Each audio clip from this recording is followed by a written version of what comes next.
안녕하십니까. 평생투자 파트너입니다. 4월 3일 수요일입니다. 현재 시간은 8시 반 정도 됐고요.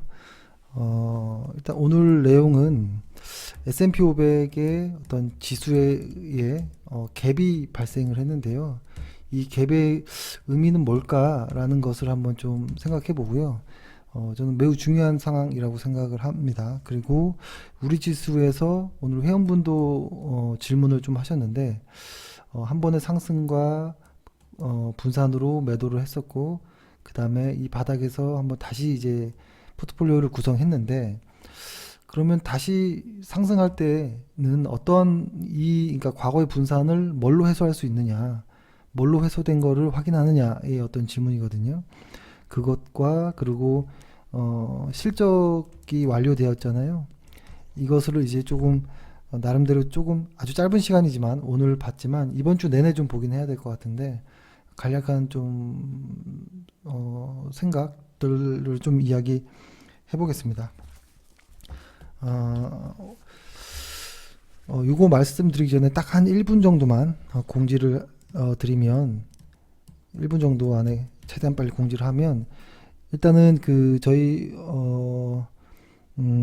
저희는 일단 무료 문자를 드리지 않습니다. 뭐 일반적으로 다른 어떤 쪽들은 회원분들한테 무료 문자를 이렇게 드린다라고 하긴 하는데 저희는 그렇게 하지 않습니다. 무료 문자를 드리는 게 위험합니다. 이렇게 매수할 때 주고 매도할 때 주고 이러지 않을 거면 아예 안 주는 게 낫다라고 보거든요. 오히려 위험할 수도 있고요.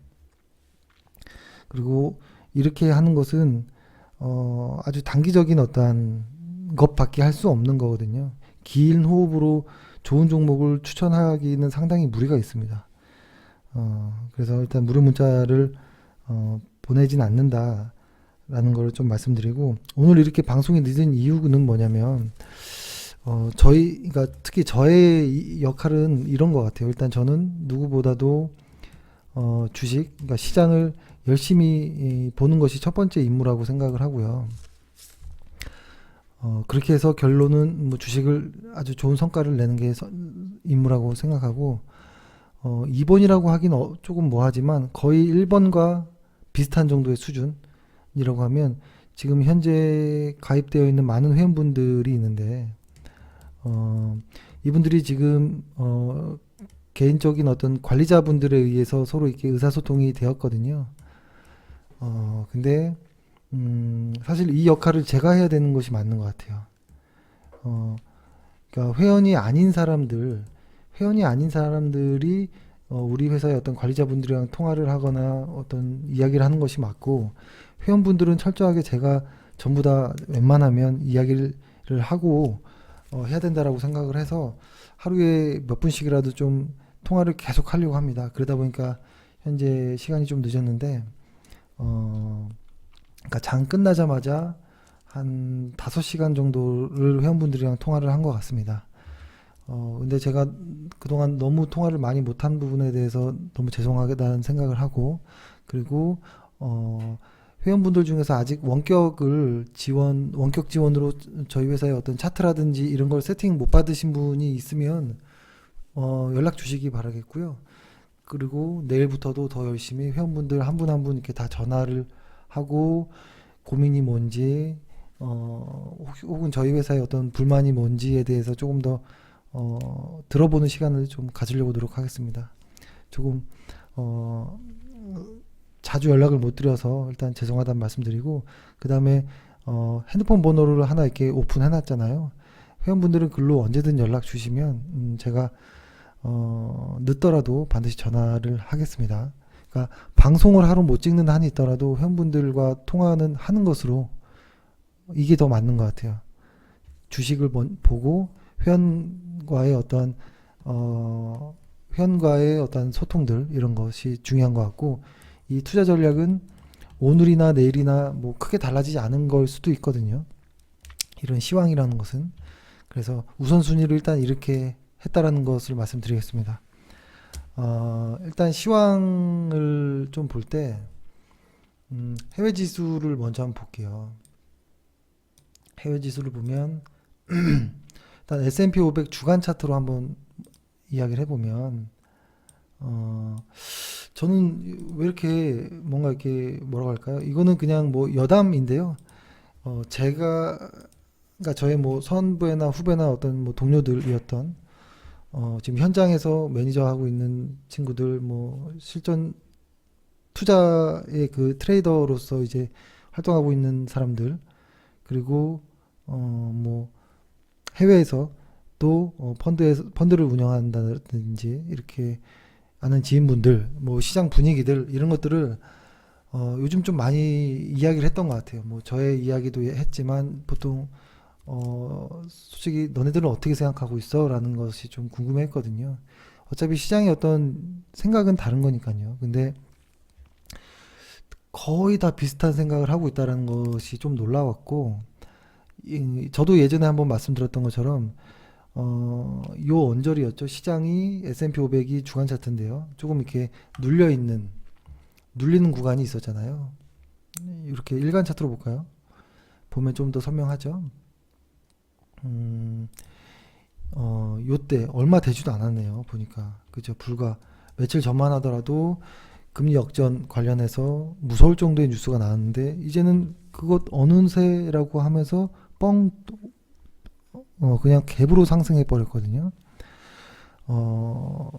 요거에 대해서 생각하는 것이, 뭐 어떤, 그 무엇보다도 시장 유동성의 힘이 가장 주가가 좋아하는 것 중에 하나인 거라는 것을 새삼 느꼈고, 일단 두 가지에 대한 고민들이 있어요. 보면, 첫 번째가 이 갭으로 발생한 이 갭의 모습들이 있잖아요. 이것을 뭘로 봐야 될까라는 거. 주간 차트로 보면, 그러니까 일간 차트로 보면 아주 강하게 올라가는 게 맞아요. 현재까지는. 근데 이것을 주간 차트로 이렇게 좀 길게 해서 보면, 이런 것이죠. 쭉 무섭게 하락했던 것이 강한 힘으로 상승하고 그 다음에 주간 차트 상에서 눈에 띌 정도의 갭으로 상승한 것 이것을 어떻게 봐야 될까라는 건데 이렇습니다. 일단 이것도 뭐 제가 며칠째 좀 자주 보여드리는 내용 같긴 한데 이렇게 보면 흔히 갭에 대한 이야기를 좀 할 때 시세가 이렇게 오다가 일정 부분의 어떤 그 저항 구간을 이 갭을 띄우면서 상승할 때 요렇게 말이죠. 상승할 때 이것은 아주 의미 있는 갭이라 하고 거기서 아주 강한 시세를 보여주면서 갑자기 또 한 번의 갭을 띄면서 다시 한번 쭉 가는. 근데 보통 이런 갭을 띄울 때는 강한 거래량들이 나오면 이 갭이 잘 메워지지 않더라고요. 근데 계속 주가는 오를 수는 없잖아요. 그래서 일정 부분에서 어떤 마지막 갭을 만들고 이 갭이 메워지는 이 순간이 시세가 마무리되는 뭐 이런 패턴이 좀 주로 많은데요.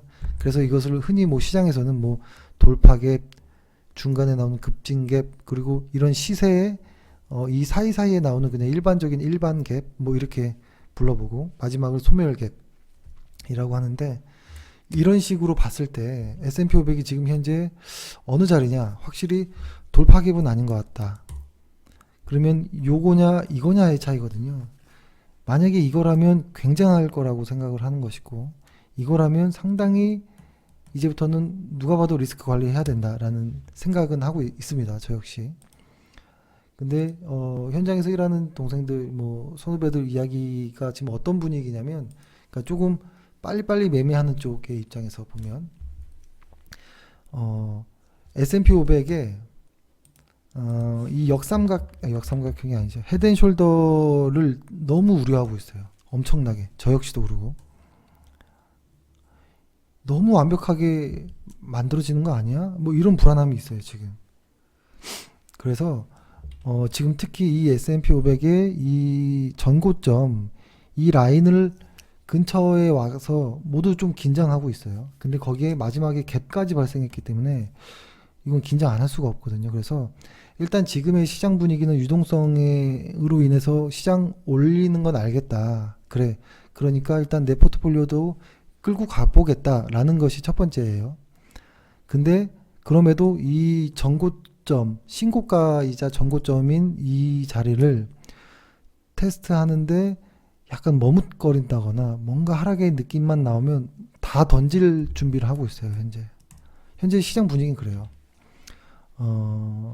그래서 저희도 어제였나 엊그제였나부터 리스크 관리에 대한 방법을 좀 설명드렸고 조금씩 그렇게 하고는 있습니다. 그래서 종목마다 하나씩 다 리스크의 손실 제한을 걸어놓고 혹은 본전 이상가에 다 손절을 걸어놓은 상태로 시장을 보려고 하는 거예요. 그렇게 하는 과정이고. 근데 만약에 이 갭이 급증갭이라면 엄청나게 이만큼 가야 된다는 소리입니다. 근데 그것이 아니고 이것이 소멸갭이고 이것을 다시 하회하는 그 날이 온다면 이때는 무서운 하락이 기다릴 수도 있겠다라는 생각이 드는데요. 그래서 일단 어떤 이 저항 구간을 넘을 때 많이 설명을 드렸긴 하지만 여러 가지 방법이 있을 거예요. 이 저항 구간을 밑에서 위로 상승할 때 뭐 돌파하는 척하고 실패하고 재돌파해서 성공하는 것도 있을 거고, 아니면 성공해놓고 눌렸다가 가는 경우도 있을 거고, 아니면 더 복잡하게 이렇게 해서 빠지는 경우도 있을 거고요.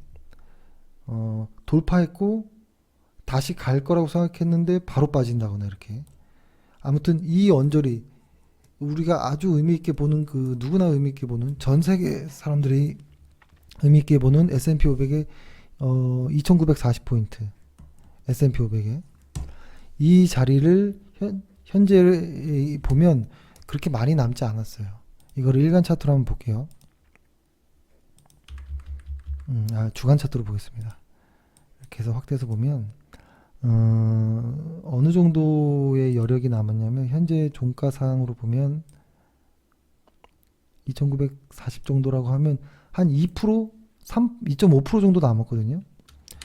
이 정도의 공간밖에 남아있지 않은 상황에서의 어떤 투자자 혹은 뭐 장기 투자자나 어떤 뭐 이런 건 상관없겠지만 이렇게 시장을 중요시하는 저희처럼 사람들은 매우 긴장되는 순간입니다. 이런 전고점에 대한 부담은 아주 강하거든요. 근데 흔히 뭐 제시 리버모어라든지 뭐 니콜라스 다비스나 뭐 윌리엄 오닐 같은 사람들이 신고가에 매매하는 이런 패턴과는 좀 다른 의미로 봐야 돼요. 지수는.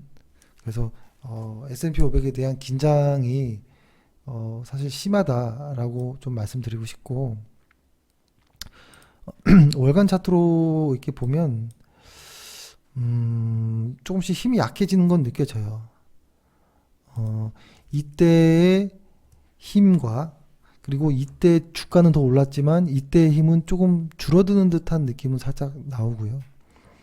그리고 지금 다시 이렇게 왔는데 이쪽보다 이쪽의 힘이 그렇게 뭐 센 것 같진 않아요. 아직. 하지만 지금 모두 다 어떤 과열권에 들어와 있기 때문에 적어도 전고점 근처에서는 꽤 심한 변동성을 예상할 수는 있을 것 같아요. 하지만 이런 것들이 절대적인 것은 아니기 때문에 신경은 쓰되, 그러니까 이겁니다. 이런 것이죠. 오전 시황에도 말씀드렸던 것처럼 만약에 S&P 500에 어떤 이런 고점을 돌파하려면 이 갭을 메우지 않고 다시 여기를 저항 삼아서 지지 삼아서 이렇게 가려면 실적이 중요하다고 보는데요.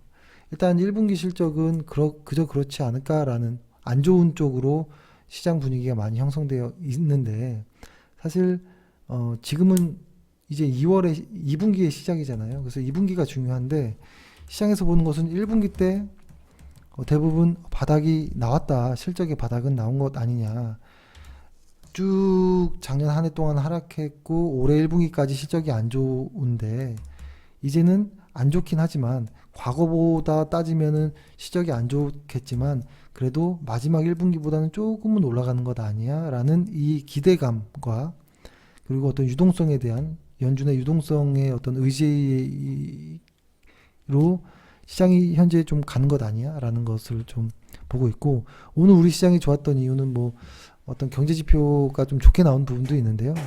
사실 그런 경제 지표들이 많아요. 너무 많고, 이것은 조금 뭐라고 할까요? 이것이 진짜일까라는, 이것 때문에 경제 지표들이 조금 좋게 나온 것으로 이렇게 오늘 우리 시장이 좋았나라고 생각하는 것보다, 일단 일부 2012년도 작년 12년도의 실적에 대한 어떤 우려들이 상당히 많았었는데, 오늘로써 실적들이 발표된 이후로는 그 우려가 좋든 안 좋든 일단 확인을 하는 순간이잖아요. 확인을 하는 순간이기 때문에 그 어떤 우려가 사라진 부분에 대한 어떤 긴장감이 좀 완화된 것, 그리고 이제는 1분기에 대한 어떤 기대감 혹은 우려가 같이 공존하는 이런 느낌이에요. 근데 그럼에도 작년 4분기 때가 확인이 되었고, 앞으로 1분기가 확인이 되려면 어느 정도의 시간이 있거든요. 그 시기까지는 어떠한 좀 기대감도 나름 반영하는 것 같은 모습입니다. 우리 시장이 그런 모습이고, 그렇습니다. 그래서 지금 일단은 정리하자면 이거예요. S&P 500의 어떠한 전고점에 대한 어떤 그 불안함들이 해소되기 전까지는 매우 경계해야 될 필요가 있고, 그것을 완전히 하는 것을 확인해야 될 때까지는 계속 불안함이 남아 있을 것 같습니다. 그리고 뭐라고 할까요? 그 다음에 실적에 대한 실적 이야기들을 조금 해볼까 하는데,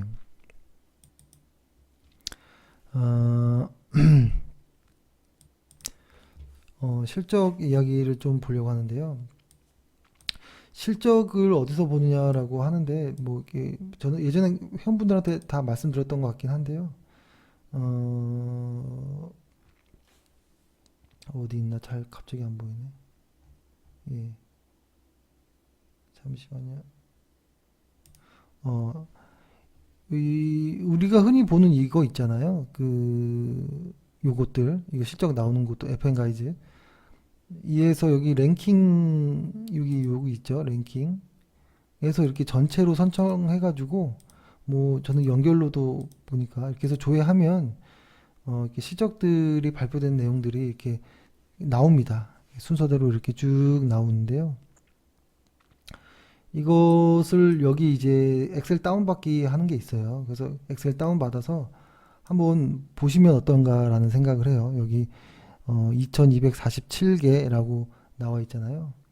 이것들을 보는데 뭐 다 봐도 좋겠죠. 다 봐도 좋겠고 모두 뭐 있겠지만, 아무튼 실적들이 발표되었으니 이것을 봐야 되는데, 그럼에도 조금 중요하게 봐야 된다라고 생각하는 것은 이 ROE가 높은 순서, ROE가 강한 애들이 좋은 거고, 그 다음이 영업이익 같은 경우는 결국에는 ROE를 높이기 위한 하나의 수단일 뿐이다라고 이야기했잖아요.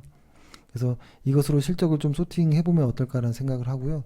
일단 저희의 기준은 뭐냐면, 저는 이렇게 생각을 합니다. 보통 ROE가, 그 다음에 영업이익, 그러니까 제가 1차적으로 거르는 거는 조금 한 17에서 한 20 정도 이상인 것들, ROE와 영업이익이 한 17 이상인 것들을 선호합니다, 보통.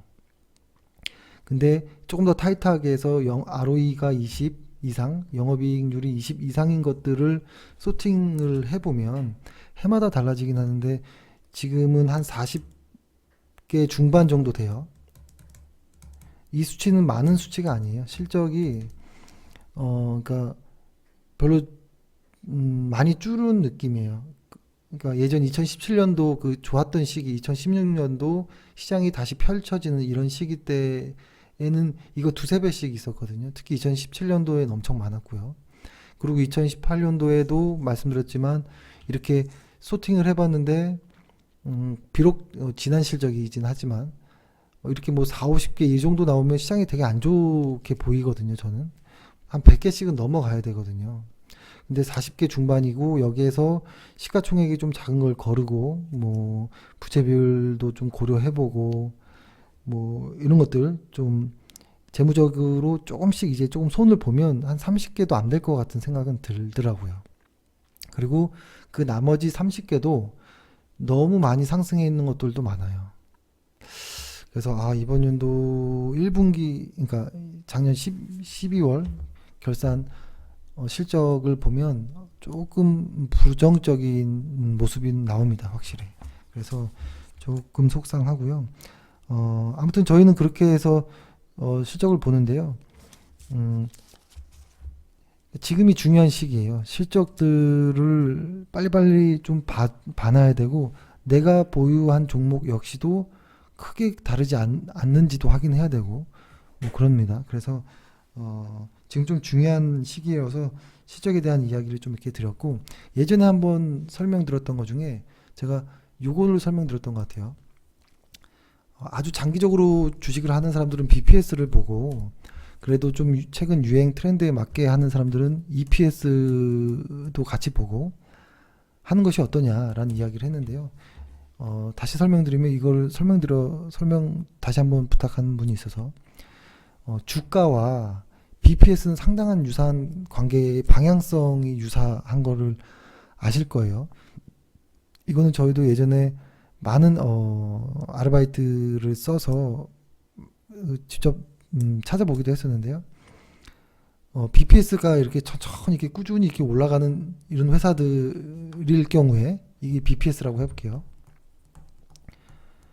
할 경우가 있고 그 다음에 이 사이에서 EPS가 움직이는 방향도 있겠죠. EPS는 파란색으로 해보면 EPS는 대신에 BPS보다 조금 변동이 있어요. 분기마다 왔다 갔다 하면서 좋아질 때도 있고 또 빠졌다가 다시 올라올 때도 있고 근데 지나고 나보면 연간으로 보면 좀 올라가는 이런 듯한 느낌 이게 EPS라고 하고 이때 주가의 어떤 방향에 대한 것을 고민해야 되는데요.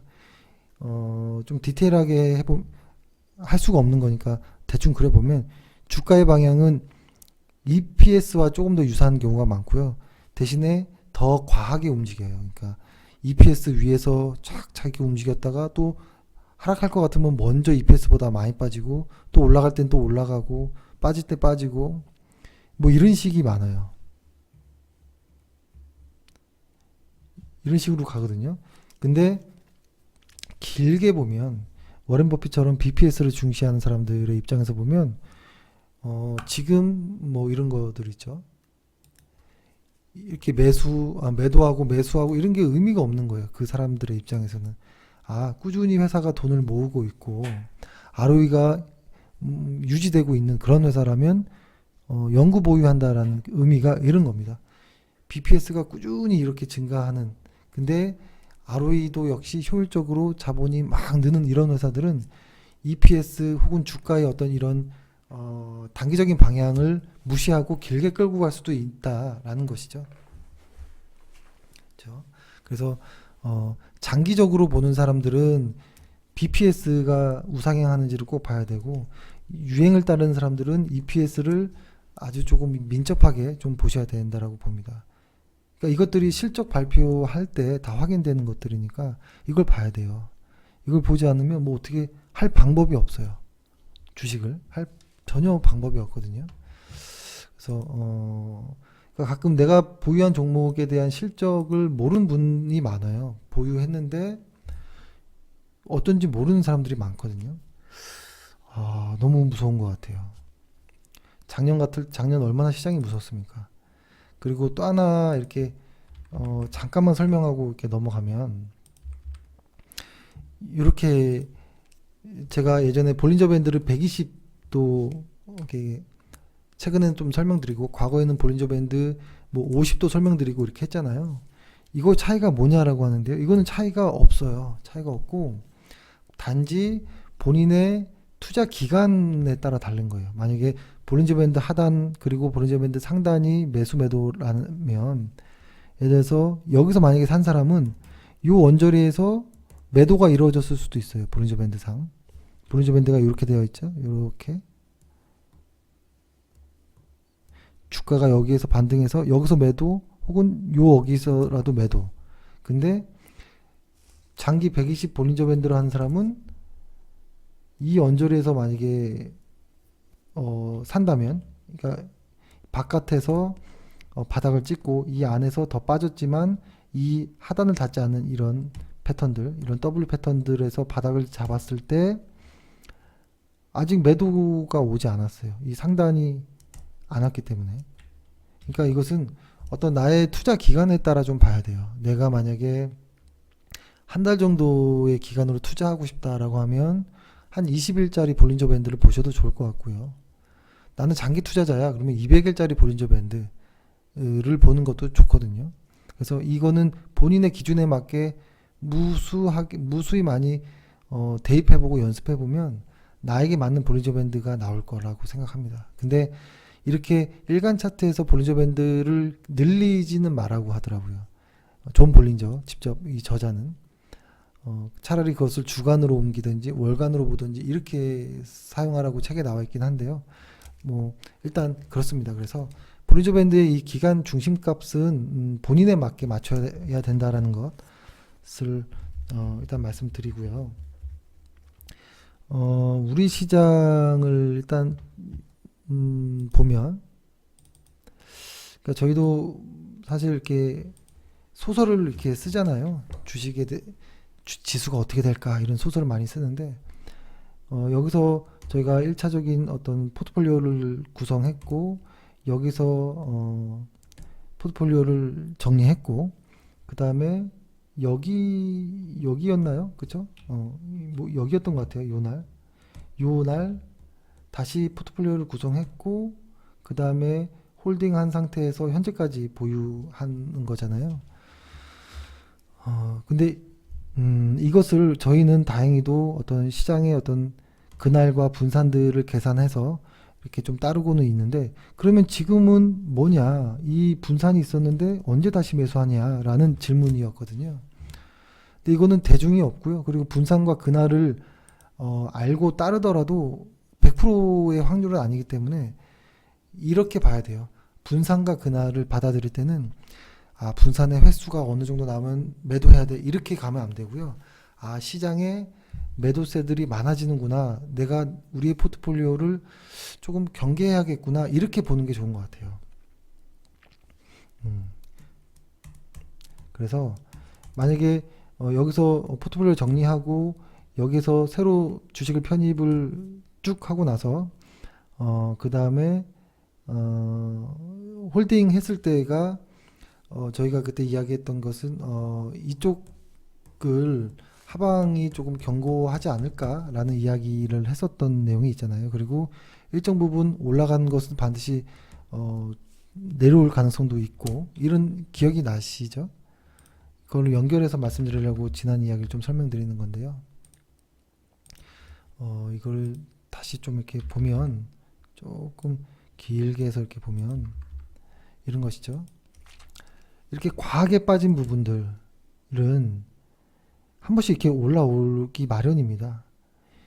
이거 하락하는 주식도 직선으로 하락하지 않고 하락할 때도 왔다 갔다 하락하듯이, 이런 부분들, 과하게 빠진 과매도 구간 애들은 이렇게 회복되어지는 가능성이 좀 있죠. 그리고 또 한번 과하게 빠진 부분과 시장의 어떤 반등과 함께 만나서 쭉 올라왔던 거예요. 근데 이 부분이 좀 과하게 올라왔는지 이 부분에 대한 어떤 조정이 필요했던 거고, 그 다음 여기에서 방향을 잡으려고 하고 있었던 차원이었고, 시장이 상승하지 않을까요? 라는 어떤 소설은 썼지만, 그럼에도 시장이 꺾일 것 같으면 바로 나와야 된다라는 이야기를 드렸던 것 같은데, 다행히도 운이 좋게도 시장이 상승 방향인 것으로 보여서 매우 기분은 좋습니다. 그리고 오늘 같은 날은 거래량까지 터졌기 때문에 매우 기분 좋은데요. 보통 이 그날과 분산 이후에 새로 할 때는 이렇게 전고점, 이런 의미 있는 자리들을 강하게 재돌파할 때는 아예 시장에서의 어떤 우려가 좀 사라진 것 아니냐라고 볼 때도 있고요. 혹은 20일 이동평균선을 안전하게 탁 안착했을 때도 그렇게 볼 때도 있고, 혹은 다시 이렇게 빠졌지만 다시 강하게 마치 어떤 그날처럼 이때는 아니지만 그날 같은 모습의 시장이 나오면 시장은 다시 가는 것 아닌가라고 그 느낌을 받는 것이지 법칙은 없습니다, 주식에서. 근데 보통 시장에서 뭐 수익 내는 법칙이라는 말을 함부로 쓰는 걸로 제가 봤어요. 사실 많이 쓰죠. 그리고 오늘도 보면 뭐 단기 매매로 월 뭐 얼마 버는 뭐 법칙 뭐 이렇게 쓰는데요. 그거 상식적으로 말이 안 되죠. 어떤 유튜버를 보면 한 달에 월 1,000만 원 벌기, 저 월 1,000만 원 벌 수 있는 뭐 단기 매매를 하는 뭐 어떤 뭐라고 갑자기 제목도 생각이 안 나는데요. 잠깐 보면 뭐 뭔가요? 제목이. 잠 제목 한번 읽어볼게요. 단기 매매로 월 1,000만 원 수익 매매 기법, 이런 게 있을까요? 월 단기 매매로 그러니까 누군가를 흠을 잡으려고 하는 게 아니고요. 상식적으로 생각을 한번 해보라는 거예요. 월 1,000만 원을 단기 매매로 월 1,000을 번다라는 것. 한 10억 투자하는 건지 아니면 일반 개인 투자자분들에게는 개인 투자자뿐만 아니고요. 뭐 이런 기법은 없습니다. 기법은 없고 노력은 할 수는 있겠지만 그것도 시장이 좋을 때 한정되는 거지 시장이 안 좋은데도 어떻게 계속 월 1,000을 벌겠습니까? 그러니까 그런 것들은 지금 뭐라고 할까요? 어떤 조회수를 좀 늘리기 위한 뭐 신문 기사 클릭 유도하든 그런 걸로밖에 보이지 않아요. 매우 조금 불편한, 같은 업종에 있다는 게 좀 불편한 내용 부분이 좀 있습니다. 저는 이렇게 너무 솔직해서 좀 죄송하긴 한데요. 아무튼 일단 그래서 저희는 이렇게 본다는 거죠. 아주 운이 좋게 뭐 포트폴리오를 구성하고 매도하고 또 다시 구성하고 현재는 보유 중이지만 보유 중이고 이것이 어디까지 갈지에 대한 고민도 하나 있는데 코스피로 따지면 최근에 저희의 생각은 2300포인트를 진짜 갈 수 있을까? 그런 에너지가 힘이 실적이 받침이 되나? 라는 의구심은 굉장히 많아요. 그럴 모멘텀이 있나? 라는 것. 근데 이 유동성의 힘으로 가면 가겠지만 어떤 일정 부분에 도달했을 때는 상당히 갑작스러운 어떤 하락이나 변동성도 예고되어지는 거 아닌가라는 것.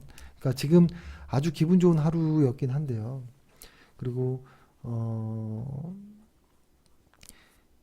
S&P 때문에 그런 것 같아요. S&P 500에 대한 어떤 좀 우려감들 때문에 그리고 실적에 대한 어떤 우려감들 이런 것들이 그냥 유동성으로만 이렇게 갈 때 가장 강한 거품이 나오거든요. 보통 거품이라는 것은 가장 강한 상승이란 말도 되면서 거꾸로 가장 강한 하락도 기다리고 있는 좀 이중적인 것이죠. 양면적인 것이고 그래서 지금 저희는 리스크 관리를 하면서 추세를 따라가고는 있습니다. 있지만 긴장은 매우 되는 모습. 차라리 저는 이렇게 조정받을 때는 오히려 긴장은 되지 않았어요. 긴장이 되지 않았는데 이제 방향을 상단으로 잡고 어떤 모멘텀이 약간 그러니까 중구중 시각에 가는 것도 어차피 걔네들은 거품이 많았던 애들이니까 항상 갈 때는. 근데 우리 시장도 이렇게 강할 이유가 있을까라는 시장이 올라가면 기분 좋지만 걱정도 함께 계속 드는 이런 것들이 한편에 좀 있습니다. 그래서 그렇고 그리고 일단은 내일 삼성전자 관련한 어떤 이슈가 좀 있을 건데 그렇죠? 매우 귀가 쫑긋대는 집중해야 되는 그런 것으로 좀 느껴지고요. 아무튼 정리를 한번 해보면 일단 S&P 500에 대한 고점에 대한 어떤 걱정이 상당히 크다라는 것 하나가 있고 그리고 실적들을 좀 봤을 때 실적이 아주 월등한 그러니까 요 정도 되면 2%가 채 안 되는 거예요. 상장 주식 중에 2%가 채 안 되는 종목만이 영업이익률 20, ROE 20 정도를 기록하고 있다는 것은 그렇게 좋은 건 아닌 것 같아요. 보통 시장이 좋을 때는 5% 정도까지도 나오거든요.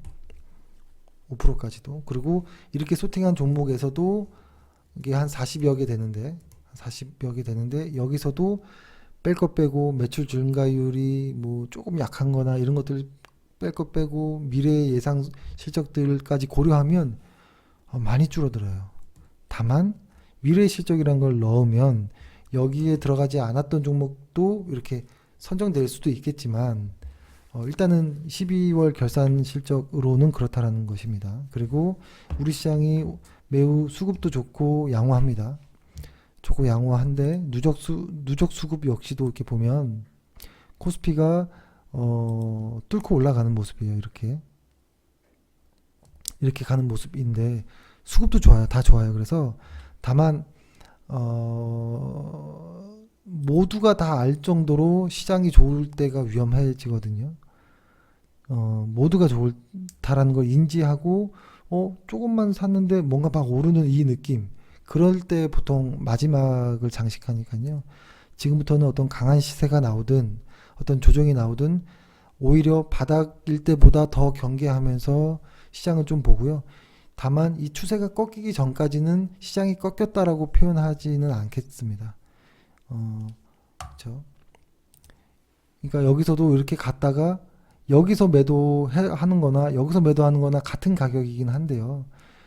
레전드 혹은 주식의 구루들은 일찍 매도하는 것을 더 선호하는 구루들이 좀 많은데요. 그건 아주 고수의 경지에 오른 사람들인 것이고, 우리 같은 하수들은 이것이 꺾여야지 꺾인 것인지 알거든요.